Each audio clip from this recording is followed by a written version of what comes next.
আরে ছাগল, ছাগল, চল আমরা বেড়াতে যাই। জঙ্গলের দিকে যাবে? তখন ছাগলটি বলল, আচ্ছা ঠিক আছে, তাহলে চলো হাঁটতে শুরু করি। দ্রুত বেগে চলে গেল তারা জঙ্গলের দিকে। জঙ্গলে হাঁটতে তো ভয় লাগে, কারণ তাদের জঙ্গলের ভিতরে রয়েছে অনেক ধরনের প্রাণী বা সিংহ, ভালুক, এদের তো আক্রমণ করে ফেলবে।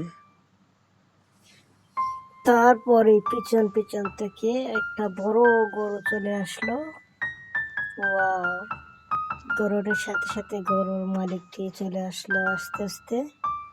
খুঁজতেছিল অনেক, খুঁজে তো পায় না, অনেক বেড়ানোর পরে খুঁজে পেল। আস্তে আস্তে রাখাল ছেলেটা গরুকে বলতেছে, এই গরু, তুই আমাকে ছাড়া কোথায় ছিলে? তোকে আমি অনেক খুঁজতেছিলাম। তখন গরু বলল, আরে না, আমি জঙ্গলের দিকে যাচ্ছি। এখন কি আমার সাথে জঙ্গলের দিকে যাবে? চল। এই বলে তারা চলে গেল জঙ্গলের দিকে।